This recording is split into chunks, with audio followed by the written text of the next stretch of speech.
दोस्तों आज तक आप सभी ने सुना होगा कि अगर कोई एक्सीडेंट कर देता है तो वापस नहीं आता, या तो मारा जाता है या भाग जाता है, तो बिल्कुल आने का नाम नहीं लेता।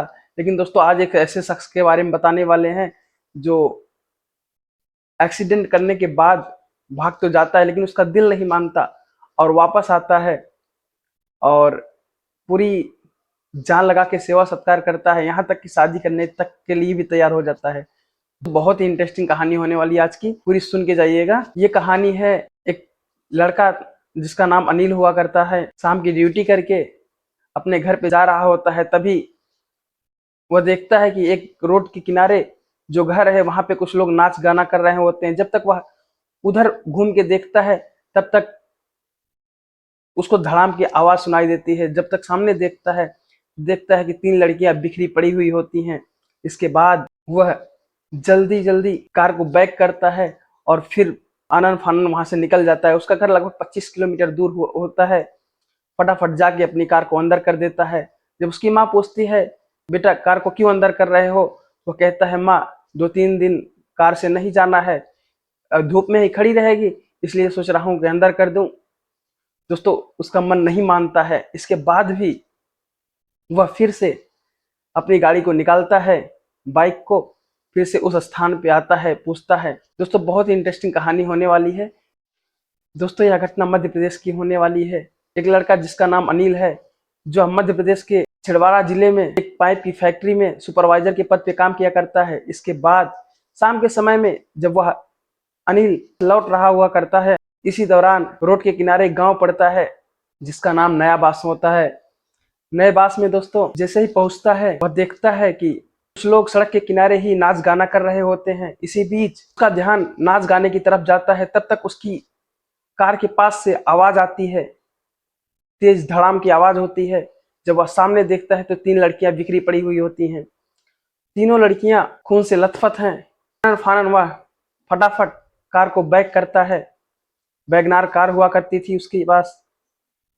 जैसे ही वापस करता है, फिर 2-3 सेकंड में लोग हल्ला मचाते, तब तक वह वहां से भाग निकलता है अपनी जान बचाकर। इसके बाद पहुंचता है, कार को सीधा अंदर लगा देता है। इसके बाद उसकी माँ पूछती है, बेटा ऐसा क्या हुआ कि आज कार को अंदर लगा दे रहे हो। जैसे ही वह इधर उधर के बहाने करता है, अपनी माँ से कहता है कि माँ अब 2-3 दिन कार से नहीं जाना है, बाइक से ही जाना है, तो मैं सोचा धूप में ही पड़ी रहेगी इसलिए अंदर लगा दिया। दोस्तों इसके बाद उसका मन नहीं मानता। वह भगवान को धन्यवाद कर रहा होता है कि आज प्रभु मेरी जान बचा लिए, आज अगर पकड़ा जाता तो क्या ही हो जाता। इसके बाद दोस्तों फिर वह उन लड़कियों के बारे में सोचने लगता है। कहता है कि उनका क्या हुआ होगा। दोस्तों लड़का जो अनिल था बहुत ही अच्छा लड़का था, बहुत ही अच्छे परिवार से था। उसका मन नहीं मानता। वह फिर से अपनी बाइक को निकालता है, अपनी माँ से कहता है, माँ मैं वापस आ रहा हूँ। कुछ टाइम बाद वो बाइक निकालता है, उसके पास बुलेट होती है। बुलेट से प्रॉपर हेलमेट लगा के लगभग 9 बजे वापस आता है उसी स्थान पे नए बास के गांव में, और बाइक को खड़ी करता है। तो कुछ लोग वहां पे, भीड़ भाड़ तो लगी ही थी, लोग आ जा रहे थे। जाके पूछता है, कहता है, भाई साहब क्या हुआ, कैसी भीड़ है। तो एक व्यक्ति होता है, वो बताने लगता है कि भाई साहब 3 लड़कियां आ रही होती हैं और जिसमें से एक लड़की की शादी थी, किसी कार वाले ने टक्कर मार दिया। बताओ आजकल का जमाना ही क्या है, उनको दिखता नहीं कौन आ रहा है कौन जा रहा है। कल उसकी शादी थी, सारी बातें बताता है। तो कहता है, ये अनिल पूछता है कि भाई साहब आप लोगों ने देखा नहीं। वो कहता है कि भाई साहब देखा ही तो नहीं, नहीं तो ऐसी मार मारा जाता कि वो कार चलाने लायक नहीं रह जाता, ये सहम सा जाता है। और अपने मन में सोचता है कि ऊपर वाले तेरा बहुत बहुत शुक्रिया, आज हमको बचा लिया। लेकिन उसका मन नहीं मानता। और उसमें 3 लड़कियां थी। एक लड़की का नाम, जिसका जो मुख्य लड़की है, जिसको ज्यादा चोट आई है, जिस लड़की की शादी है, उसका नाम संध्या है।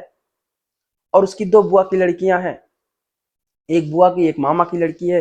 तीनों आ रही थी और यह नाच गाने देखने के चक्कर में थोड़ा सा आवाज आई और ये उसका निगाह उधर पड़ गई और तब तक एक्सीडेंट हो गया था दोस्तों। ये भाग जाता है डर के नाते। इसके बाद फिर से जब आता है, ये सब चीज सुनता है और डर सा जाता है। फिर पूछता है भाई साहब उस लड़की की तबीयत ठीक है कि नहीं ठीक है? तो कहता है भाई साहब ठीक क्या है, उसको तीनों को जिला अस्पताल ले जाया गया है। इसके बाद दोस्तों वह लेकिन वो आदमी पूछता है भाई साहब आप कौन हैं जो इतना सब तहकीकात कर रहे हैं, जो पूछ रहे हैं? वो कहता है दोस्तों नहीं भाई साहब, मैं ऐसे जा रहा था तो भीड़ भाड़ दिखी इसलिए आपसे पूछ लिया, मेरा क्या है, मेरा कुछ नहीं है। दोस्तों इसके बाद वो आता है, वहीं से बाइक घुमाता है और घर पे फिर से चला आता है। लगभग 9 साढ़े 9 बज चुके हैं। इसके बाद दोस्तों वह फिर से अपने एक दोस्त को फोन करता है, कहता है, वही नजदीक का दोस्त होता है, उससे कहता है अपनी कार दे दो, मुझे कहीं जाना है। तो पूछता है तुम्हारी कार भी तो है, तुम मेरी कार के चक्कर में क्यों पड़े हो, अपनी कार से चले जाओ। कहता नहीं मेरी कार में कुछ गड़बड़ी है, मैं जाऊंगा, मुझे सुबह लाके तुम्हारी कार दे दूंगा। इसके बाद दोस्तों वह जाता है, वह अपने दोस्त से कार लेता है। इसके बाद जिला अस्पताल के लिए निकल जाता है और जैसे ही जिला अस्पताल पहुंचता है तो वहां रिसेप्शन पे पूछता है कि क्या कोई नए बास गांव से आया है। 3 लड़कियां आई हैं और जिनका एक्सीडेंट हुआ है। तो जो रिसेप्शन पे मैडम बैठी थी उन्होंने बताया हाँ इस वार्ड में हैं, चले जाओ। दोस्तों जाता है, सब लोग वहां पे भीड़ लगा के खड़े हुआ होते हैं। सबसे देखता है तो पूछता है क्या हुआ। लोग बताते हैं कि भाई साहब ऐसे ऐसे कल मेरी बिटिया की शादी है। यह जो एक्सीडेंट हुआ था दोस्तों, उस वह दिन था 7 मई 2024। 2024 के शाम का टाइम था, लगभग 7 बजे का टाइम था। अभी 9:30 10 11 बज चुके हैं। दोस्तों जाके पूछता है तो लोग बताते हैं कि ऐसे ऐसे कोई एक्सीडेंट करके चला गया, कल बिटिया की शादी भी है। इसके बाद दोस्तों वह ऐसे मिलता घुलता है लोगों से, लोग जान नहीं पाते कि इसी से एक्सीडेंट हुआ है। मिलता घुलता है। इसके बाद जाके डॉक्टर से पता करता है क्या हुआ, तो बताते हैं कि ऐसे ऐसे हैं। तब तक डॉक्टर साहब आ जाते हैं और डॉक्टर साहब कहते हैं कि देखो इन दोनों को तो मैं देख लूंगा, इनकी तबीयत ठीक है। क्योंकि दोस्तों जब ये लोग चल रहे होते हैं, तीनों लड़कियां चल रही होती तो दोनों किनारे हुआ होती हैं और उसके मामा की लड़की और बुआ की लड़की दो साइड में थी, ये बीच में थी। तो सीधा जो अटैक होता है इसी पे होता है। इसके बाद यह जाके देखता है तो पूछता है लड़की की तबीयत ठीक है कि नहीं ठीक है।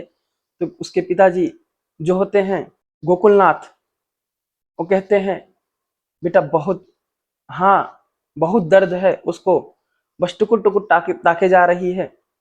इसके बाद दोस्तों जाके देखता है तो बेड पे पड़ी है।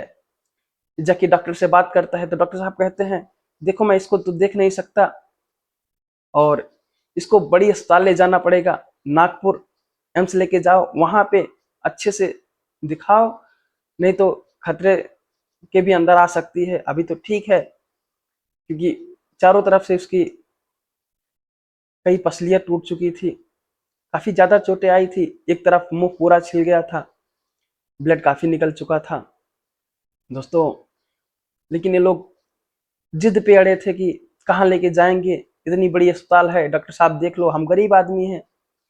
तो दोस्तों जब ये जाके डॉक्टर साहब से मिलता है तो डॉक्टर साहब कहते हैं कि आप ही बताइए भाई साहब, हम इन लोगों को क्या बताएं, ये लोग अपनी जिद पे अड़े हैं, ले जाने को तैयार नहीं है, कह रहे हैं कि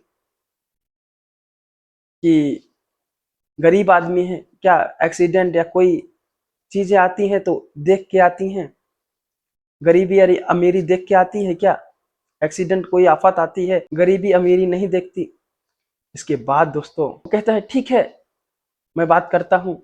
आके कहता है एक काम कीजिए, इनको जरूरत है तो आप लोग लेके जाइए एम्स दिखा दीजिए, नहीं तो कुछ भी हो सकता है। कहते हैं भाई साहब हम कहाँ लेके जाएं, क्या करें, हम तो जानते भी नहीं। ये कहता है अगर आप सब कहो तो हम लेके चलेंगे, कोई दिक्कत नहीं होने वाली है, हम आपके साथ चलेंगे। और कौन सी बड़ी बात है एम्स में दिखाना, हमारी जान पहचाना है, हम एडमिट करवा देंगे। दोस्तों उसके पिताजी कहते हैं, गोकुलनाथ कहते हैं, बेटा कैसी बातें कर रहे हो, क्योंकि वो लड़का था और वो काफी बुजुर्ग आदमी थे। और आखिर तुम हम कहाँ, तुम कहाँ हम, क्या तुम हमारे साथ चलोगे? कहते हैं क्यों नहीं चलेंगे। अनिल साथ साथ जाता है, एम्बुलेंस मंगवाता है, तुरंत यहाँ से रेफर लेटर तैयार होता है, एम्बुलेंस आती है। इसके बाद दोस्तों यह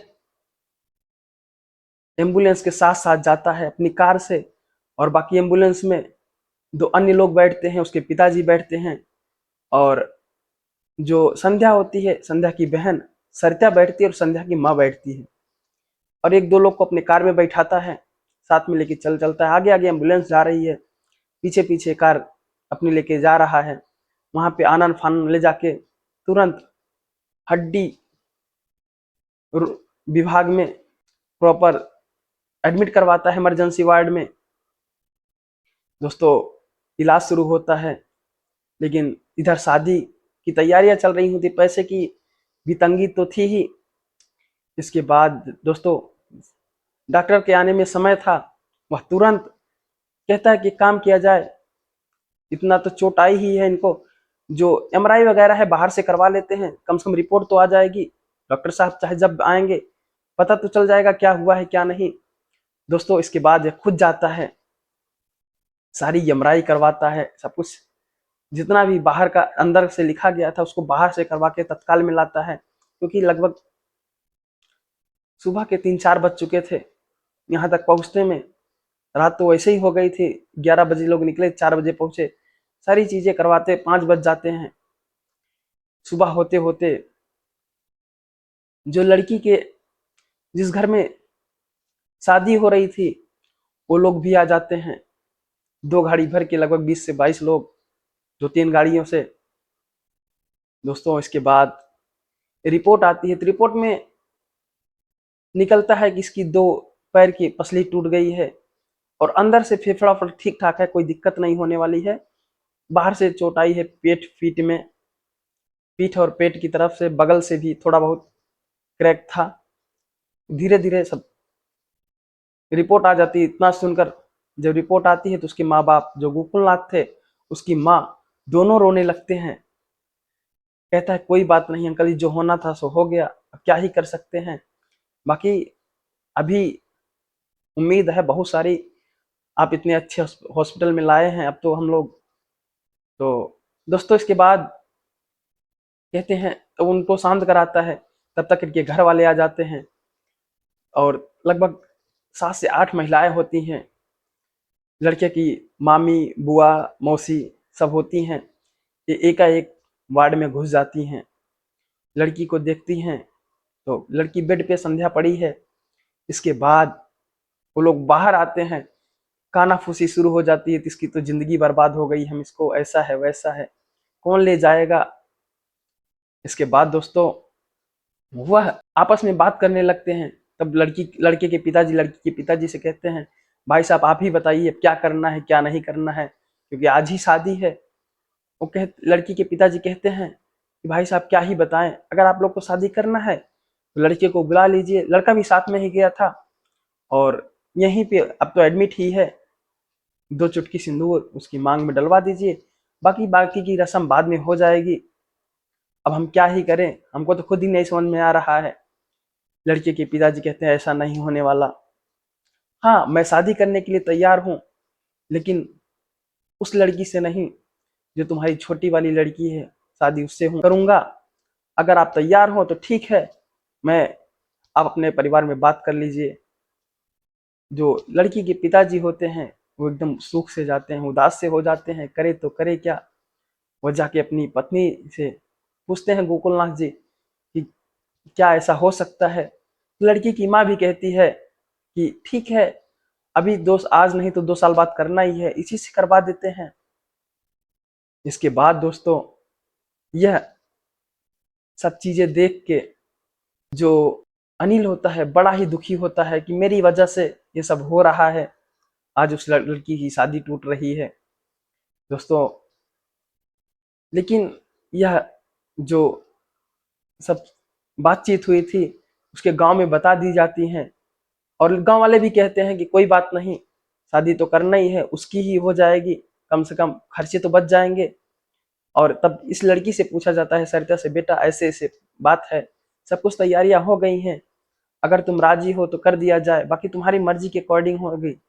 लड़की सरिता कहती है, पिताजी मैं समझ सकती हूँ, ठीक है जैसा आप लोग चाहें, जैसा ठीक लगे आप सभी को। इसके बाद दोस्तों शादी हाँ करवा दी जाती है, सब तैयार हैं। इसके बाद दोस्तों लड़के के घर वाले फटाफट निकल जाते हैं, उनकी तैयारियां करनी होती हैं। वो तुरंत कुछ सोचते नहीं, जैसे ही हाँ की आवाज सुनते हैं इसके बाद वो लोग तैयारियां करने के लिए निकल गए होते हैं। अब लड़के के पिताजी कहते हैं, बेटा मैं क्या करूं, अनिल तुम ही बताओ, मैं रुकूं कि जाऊं। अनिल कहता है कि अंकल जी अभी हम तो हैं, कोई बात नहीं आप निकल जाइए, अगर आंटी की जरूरत पड़ेगी दिन भर तो निकाल, कोई काम है नहीं, अगर शाम को जरूरत पड़ेगी तो हम लेके आ जाएंगे, आप चले जाइए तैयारियां कीजिए, बाकी हम हैं। दोस्तों इसके बाद जब इसके पिताजी जाने लगते हैं तो अनिल अपने बैग से 50,000 रुपए निकालता है, कहता है अंकल जी ये लीजिए, जा रहे हैं, कुछ हमारी तरफ से रख लीजिए। तब गोकुलनाथ जी को कुछ संदेह होता है, कुछ तो गड़बड़ है। वो कहते हैं कि आखिर तुम बेटा हो कौन, क्या करते हो, इतनी मदद तुम क्यों कर रहे हो मेरी, 20-25 हजार रुपए तो पहले ही खर्च कर चुके हो एमआरआई वगैरह में, दवा दारू में, अभी 50,000 रुपए दे रहे हो, आखिर तुम्हारा मकसद क्या है। उनको सस्पेंस होता है, कुछ उनके माइंड में गलत भी चलने लगता है।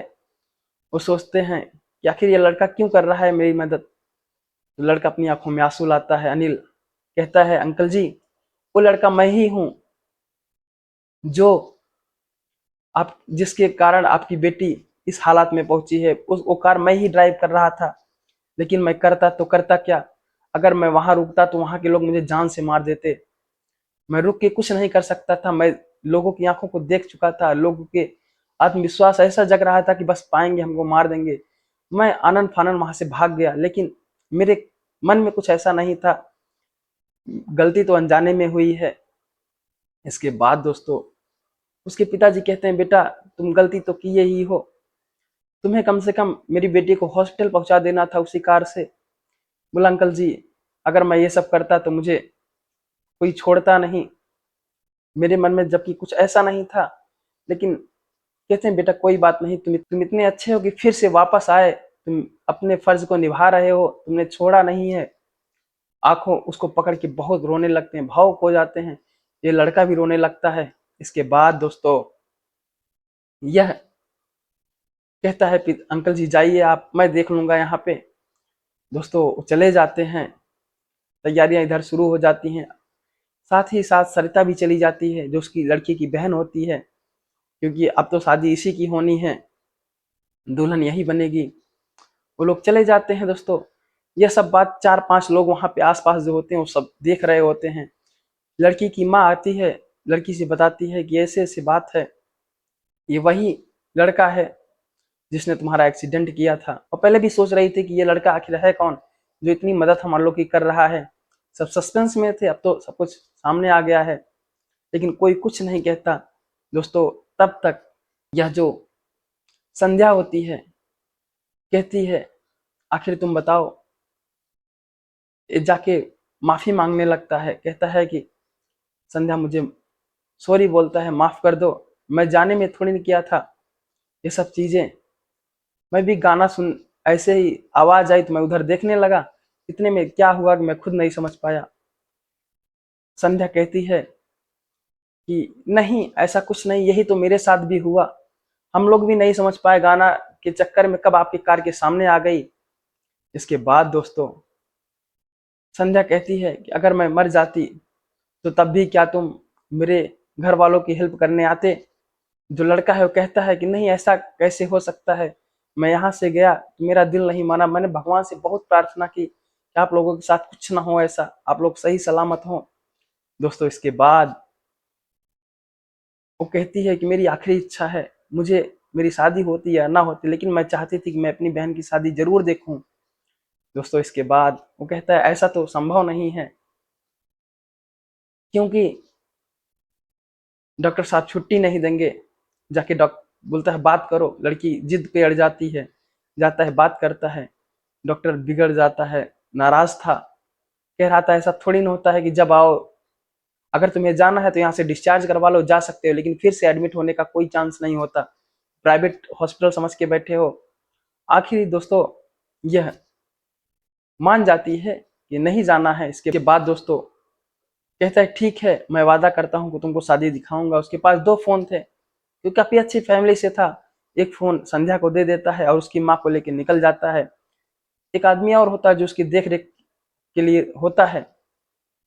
दोस्तों जाता है, जैसे ही गांव में घुसता है, सब लोगों को पहले ही पता चल चुका था, सब लोग घेर लेते हैं उसको। लेकिन घेरने की वजह यह नहीं होती कि उसको मारने के लिए घेरते हैं, उसकी तारीफ करते हैं कि सब यही कह रहे थे कि आज तक जो भागा है वो आता नहीं, लेकिन यह पहला लड़का है जो आया, अपने सब कुछ निर्वाह कर रहा है, झेल रहा है। जो भाग जाता है वो आता नहीं है एक्सीडेंट करके। औरतें भी तारीफ कर रही हैं। दोस्तों लगभग इसको सही होने में 3 से 4 महीने लग जाते हैं। धीरे धीरे अब संध्या ठीक हो रही है, क्योंकि एक में सर्जरी हो गई है, एक में प्लास्टर बांध दिया गया है। धीरे धीरे सही हो जाती है। इसके बाद दोस्तों यह अपनी ही कंपनी में उसको एक छोटी पोस्ट दिलवा देता है। ये भी अब दोनों साथ आने जाने लगते हैं, अपनी कार से ले जाता है, ले आता है। रास्ते में उसका घर पड़ता है, वहीं पे छोड़ दिया करता था। लगभग वहां से 25 किलोमीटर इसका घर है, अपने घर चला आता।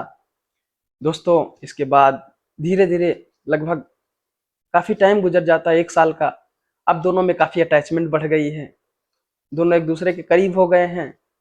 इसके बाद दोस्तों एक दिन ये जो लड़की है ये खुद से कहती है कि क्या तुम मुझसे शादी करोगे। इसके बाद दोस्तों ये कह रहा है कि क्या कह रही हो तुम, अब मैं कैसे कर सकता हूँ, तुम्हारे माँ बाप क्या कहेंगे। कहता है, ये लड़की कहती है, उस क्या करूं मैं, करूंगी तो तुम ही से, जीना है तो तुम्हारे साथ और मरना है तो तुम्हारे साथ, क्योंकि तुमने उस समय पे आके साथ दिया कि कोई नहीं करता ऐसा इंसान, मैंने पहली बार देखा कि जाके फिर वापस आए। दोस्तों इसके बाद दोनों अपने लगभग नवंबर 2025 में दोनों मिलकर शादी कर लेते हैं। अब दोनों की फैमिली खुश है, दोनों साथ साथ रहा करते हैं। यही थी दोस्तों आज की कहानी।